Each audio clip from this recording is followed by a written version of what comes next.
And welcome back to the channel, everyone. It is Monday morning. It's a beautiful sunny day today. The sun is shining through the door. As you can see in here though, it is a complete mess. I've got this little walkway here which I'm just using just to film this video right now. Yes, the cleanliness of the garage did not last very long. So as you can see, I've been picking up loads of stock this weekend. I've got loads of stuff down here, got stuff in that bag, IKEA bag over there full of stock, got a shoe bag over there. That big box in the middle is also full of stock ready to be listed, and we've also got just stuff piled up here. And as you can see, still picking up decent stuff from car boot sales. This was from my Saturday car boot, 2 pairs of brand new shoes. Paid £10 each on these two. You got like a, what are they, Killington knit, I think they are. Brand new. Nike Air Max Tavers, also brand new. Yeah, £10 each. I think they're both size 11 men's. So yeah, definitely not struggling for stock right now. I'm starting to put stuff away into the loft, planning for winter, and then I'm listing stuff which is better for summer now. Got steamers, got some van levelers or caravan levelers from Fuel. Got cat feeders, got Pokemon plush. This is all a little sneak peek of yesterday's car boot. These Pokemon plushes are really cool. They're from 1998. Some of them have the original tags, which is awesome. Got a few little Charizards. They wanted £1 each, so I gave them £8 for the lot. There's got to be some good money in there. They're kind of like Beanie Babies. And then as you can see in here, we've also got some Laura Ashley paper. Paid £3 for this little bundle here of 2. It looked pretty good. It was £35, now £17.50, now £10. So I'll take that sticker off and aim high on that. It looked pretty funky. Haven't checked solds on that, could be something good. And then ready to get listed today, we've got a few like bags and stuff, tool bags, circulation booster. It's just a basic one, but it only cost me £5. That was a really nice find. Vintage Tomy Popoids, got this on Saturday. £2 I paid for this whole bucket full. You'll be surprised, I've managed to sell that bucket for about £50 before. In case you're wondering what it is, let me show you. Bit of nostalgia for you guys. Do you remember all this stuff? Yeah. I used to have that as a little kid, I'm sure a lot of you did too. That is worth good money though. Yeah, so, the mess in the garage. Like I said in my last video, it was quite tidy. That was for a reason. A few of you on Instagram will know that already, but I actually got asked to do an article in the Telegraph, which was quite a surprise to me. So yeah, I was all up for that. I thought it was quite cool. I actually used to deliver that paper on my paper round when I was like 13 years old, being paid like £20 a week. And yeah, now I'm featured in it, which is really weird. I thought getting into the Telegraph is quite a big paper, so I was like, yeah, let's give it a go, see what happens. So yeah, I emailed back, answered all the questions, and yeah, just gave my story, my background of how I got to where I am today. And then last Wednesday, had a photographer come round, take loads of pictures of me. I'll flash up the pictures here of what he got. He was here for about 2 hours. He must have took at least 200 pictures of me. So the fact that there's only 2 on the article just goes to show they're obviously like, they obviously tried to get the perfect picture, and he kept telling me he's just trying to get every single different angle. Yeah, that was all a good fun experience. Go and check out the article. I'll put the link below. It is behind a paywall, but if you put in your email, you get like 3 months for free. So I did that yesterday, got 3 months free, and then cancelled it straight away, and it keeps your 3 months open. So you can access everything for 3 months. You can access the article, have a good read of it, but make sure you cancel it, otherwise they will charge you like £15 after 3 months, something like that. But anyway, the funniest bit about it is the comments. So of course, you guys watching this, you're probably mostly all resellers, so you understand the game, you understand how it all works. But for the general UK public, which this article has gone out to, they don't understand reselling. They think it's morally wrong. They think we're all tax dodgers. I mean, it's in my name a little bit, but I'm not a tax dodger. I do pay my tax. But yeah, I highly recommend scrolling to the bottom of the article, and there's about 250 comments or more now, I think. 250 comments, and about 95% of them are people complaining about HMRC, saying, you're not paying your tax, you're all dodging tax, you know, all that stuff. Wait till the tax man catches you. And of course I'm not going to bother replying to them. They're obviously just old men keyboard warriors who have to complain about anything they read on the Telegraph. But yeah, have a read, you'll have a good little laugh to yourself, because some of the people, assuming that I do all this, I put it on YouTube, I'm happy to get my name and business like mentioned in the Telegraph, and I'm not paying my tax. Could you imagine? I really don't understand why people have such an issue with us resellers doing what we do. And yes, I get it. I understand that we're kind of taking from people at the car boots and then selling on for a profit, and we're not being honest with the people we're buying from. But at the same time, they're the ones that are getting quick cash at the car boot. They're not bothering to put the effort in. They're not bothering to put the background work in to understand how much their items are worth. And it's not exactly, I've said it before, but it's not exactly like we get the items straight away, take photos of them, and they instantly sell, and they're instantly with their new buyer, and we instantly get the money. it's a whole process, isn't it? There's a whole, like this Le Creuset pot there. I haven't even bothered cleaning that up yet because it's a process, isn't it? I've had to buy it, I've got to clean it up, make it all spotless and nice. I've then got to photo it, I've got to actually sell the thing, find a buyer for it, and then I've got to package it all up, ship it out, make sure it doesn't break. That's the main thing, because cast iron, it does break quite easily. And then there's a 30-day period where the buyer might not be happy with it and they can always return it. And these people just don't take that into account. They don't understand that it's a business. What makes me laugh is the fact they wouldn't go to like a electrician or a plumber or whatever. So a tradesman, a self-employed tradesman, they wouldn't go to them and be like, are you paying your tax? Yeah, us resellers, the fact we're making a living out of this, running our own little business from our garages, apparently we're all not paying tax. To be fair, there are a few people backing me up a little bit, saying of course they're paying their tax, they wouldn't be on here shouting about it if they weren't paying their tax. And then there's the people that actually understand the process of it and how hard it actually can be. Have a read of it, it's quite a cool little article, gives a little bit of an insight into how I started all this. Throughout this video I'm going to flash up some of the funny comments just for you guys to have a look, some of my highlights. My favourite one, which is this one right here, which is Temu Drew Pritchard.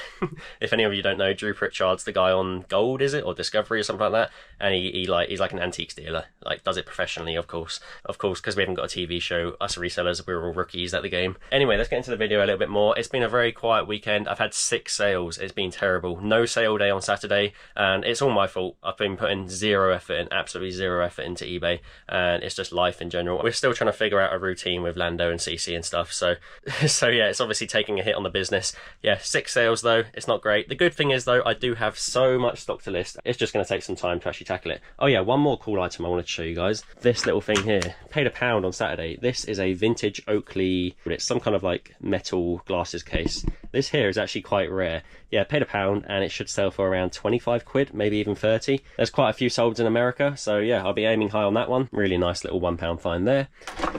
Alright, so I'm going to put you on the chest as always, and we'll get into what is sold. Okay, let's get started on these sales. Also guys, because I don't film my Saturday car boot, I'm quite happy just to share what I found just on videos like this. I got these two, which are really nice finds. These were just sat there quite late on. This was the last find of the day. These are made by Treetop. They're obviously Christmas houses. You can see there, they look to be in alright condition. Vintage Christmas ornaments do really well. The lady wanted £2 each, and there's one sold. I don't know if it's the exact model, but there's one sold for about 30 quid. I might even be able to get a little bit more than that come Christmas time. So yeah, really happy with that one.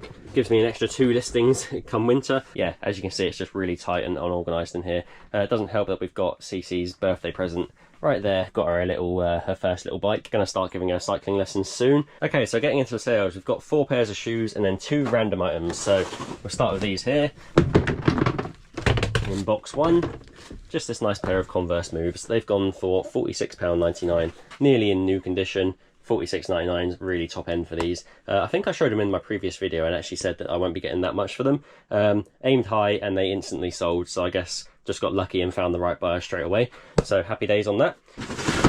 Right, next up is box 25, and it's a pair of basic Vans. They are quite well worn as well, so I knew that I wouldn't be getting the same money I got last time for a pair of the same Vans. I think I got like 38 quid last time because they are brand new with tags. These ones, as you can see, a little bit worn, a little bit of peeling there. They've still sold for £25, which isn't too bad at all, to be honest. Pretty happy with that nonetheless. Right, and down here, in box 24, I remember these being really cheap on Vinted. They were like £5 for these ones here. They've sold GSP. I'm not sure what country they've gone to, but they've sold for £30. I think I had them up for 35. They offered 30. Happy to take that, of course. Yeah, so quick little Vinted to eBay flip. Oh yeah, another thing I haven't shown you guys yet. It's coming up in a car boot video soon. Check these out. These are vintage 1994 Flintstones rubber masks. How creepy is that? She had 2 of the masks. She had this one and I think their son. I can't remember what he's called.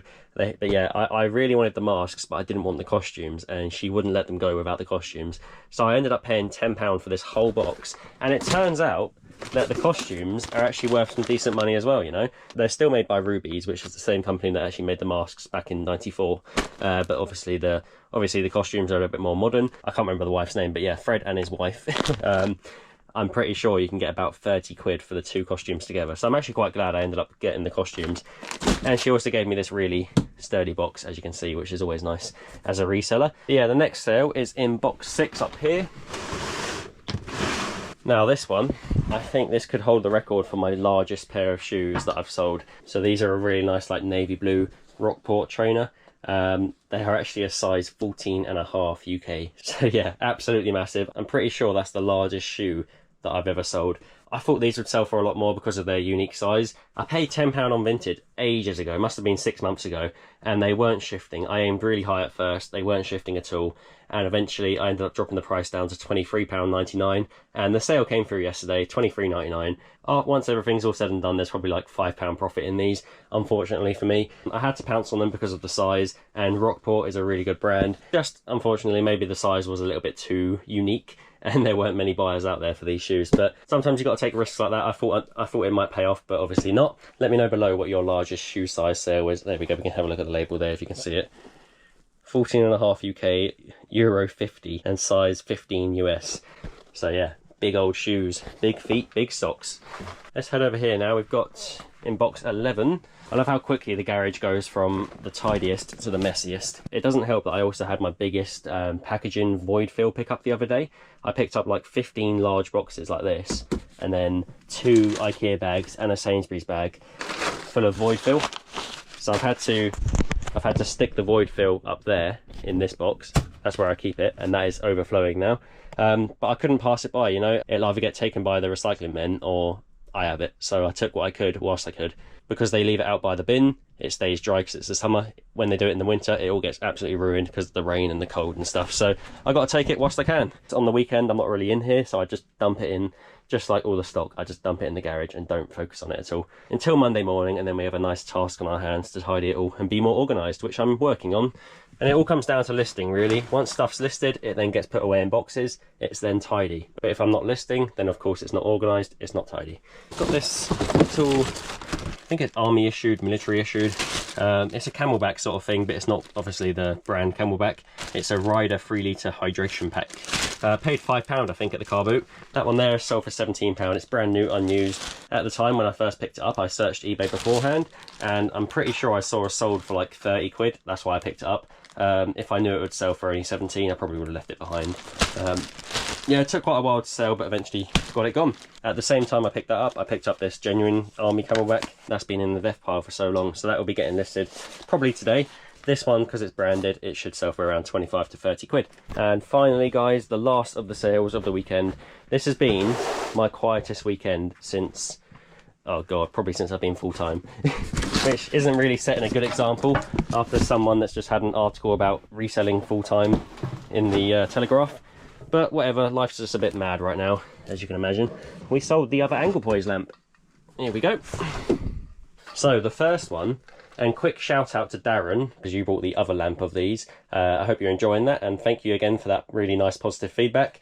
Yeah, but this one has sold. I don't think it's gone to a subscriber. Yeah, it's sold for £54, this one. As you guys saw in one of my recent car boot videos, I picked up 2 of these for £2. So an absolute bargain. And yeah, once again, I really do appreciate Darren for just buying one outright. Of course, after seeing I paid £1 for it. He's all about supporting the business and supporting me and what I do. Keep your eyes peeled for these, they're so popular. There was a green one when I picked these ones up on the floor, and I really regret not buying that one as well, because it probably would have been £1. The only reason I didn't pick up is because it didn't have the base like these two did, but it had, I think instead it had like a clamp, and you just clamp it to your workbench instead. I was too excited about the find, I just had to like focus on that one, so went a little bit car boot blind on that one there. Yeah, this one sold for 54 plus posts, so I'm really happy with that. Decent markup from those 2 lamps. Yeah, I've got this little square here to work in and package that up. I'm probably going to use that Flintstones box actually, because I don't think I've got any other boxes that sort of size. So yeah, I'll use that Flintstones box to package that up. And yeah, the shoes will just get put in poly bags as I do. Apologies for the mess, guys. It would help if this big bike wasn't here, but we've got to keep it out of the way from CC. I'm sure a lot of you have the same issues with messy garages. It's just part of the reseller life. It gets to the end of the week and it's tidy, get to the weekend and it's a mess again. Also, going back to the lamp, I'm really grateful it sold when it did, because I wanted some really nice items in that picture for the Telegraph, and we had the Crusade pot, which sold that same day. Luckily I still had it and hadn't packaged it up yet, so managed to get that in the photos, which obviously makes for a nice picture. We had a Dualit toaster, which again looks cool, and then we had this lamp shining on all the stock on the table, and it just really made that photo pop. So I hope it added a nice little vintage spark to the picture and the article and stuff. Right, that's going to be it for this video. I hope you guys enjoyed that. Like I said, if you can, please do check out out the article below. It's me also with Becky's Bazaar. If you read the article, you'll see that Becky's the first section of it, then I'm like underneath, and you can read both our stories. She does the same thing as me. She's more like Whatnot and Vinted and a clothing seller, whereas I'm like a everything seller. Just goes to show, if you start a YouTube channel, you never know where it's going to take you. All right, thank you so much for watching. I hope you enjoyed it, and I'll see you in the next one. See ya.